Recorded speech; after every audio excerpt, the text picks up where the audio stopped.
కల్కి ట్రైలర్ ఎలా అనిపించింది? కల్కి సో నాకు అనిపించింది రాజమౌళి కాదు, ఏమి రాజమౌళి తర్వాత మళ్ళీ ఎవరైనా డైరెక్టర్ ఉన్నారా అని అంటే నాగాశ్విన్ అని అనేలా తీశాడు. తెలుగుని 1000 CRకి మన రాజమౌళి చేశారు, ఒక ప్రయత్నం చేశారు. ఇప్పుడు 2000 CRకి ప్రయత్నం చేయబోతున్న వ్యక్తి ఎవరంటే నాగాశ్విన్. రీసెంట్గా నేను ఒక పని మీద కడపకి అండ్ నంద్యాలకి పోయినా. ప్రభాస్కి పేరేం తెలుసా? ఆశ్చర్యపోయినా నేను ప్రభాస్కి ఇచ్చే పేరు బాక్స్ ఆఫీస్ ప్రభూస్ అంట. ఒరే నీ బాక్స్ ఆఫీస్ ప్రభూస్ ఏందిరా అంటే, అవును సార్ అంత బాక్స్ ఆఫీస్కి 1000 కోట్ల కలెక్షన్ ఎవరైనా ఇచ్చినారా అని అడిగాను. ఓరే మీ అభిమానం చూసైనా నేను ప్రభాస్ గారికి రిక్వెస్ట్ చేస్తున్నాను, ఆ నంద్యాల వాసులకు కానీ ఆ కడప వాసులకు కానీ దయచేసి ఒకసారి మీరు ప్రెస్ మీటో ఏదో మీట్ చేసి వాళ్ళని కలవండి, ఇది నా చిన్న రిక్వెస్ట్. బట్ విషయం ఏంటంటే బాలీవుడ్లో నేను ఒక మూవీ చూసా, మూవీ పేరు గణపత్. అర్థమైందా?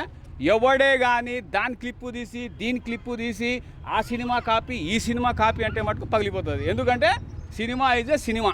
అర్థమైందా? Cinema is a cinema. రీసెంట్గా ఇంకో విషయం చెప్తా, రోల్ చేస్తున్నారు బ్రో. ఆగో చెప్తున్నా కదా, ఆగు ఇగో మమ్మీ సినిమా అప్పుడు ఎప్పుడో ఒకటి తీశాడు, దాని తర్వాత ఇంకోటి తీశాడు, దాని తర్వాత ఇంకోటి తీశాడు. సినిమా చూస్తున్నారు కదా.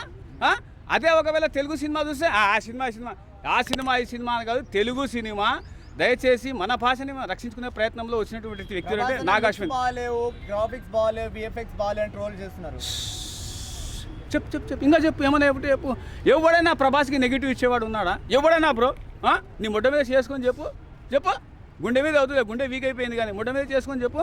ప్రభాస్కి ఎవడు నెగిటివ్ ఇచ్చేవాడు లేడు. అర్థమైందా? దెర్ ఈజ్ ఓన్లీ థింగ్ ఇండస్ట్రీలో ఒక పాజిటివ్ ఎవరు అని అంటే ఓన్లీ ప్రభూస్. నంద్యాల ప్రజలు ఇచ్చిన బిరుదు ప్రభూస్. కడప ప్రజలు కూడా ఇచ్చారు ఆయన ప్రభూస్ అంట, బాక్స్ ఆఫీస్ ప్రభూస్. నాకు అనిపించింది పుడితే ఇలా పుట్టాలి, born with a table spoon కాదు, born with a million heart spoon అనేటువంటిది మన ప్రభాస్ గారికి అనేటువంటిది క్లియర్ కనబడింది. Okay, any doubt?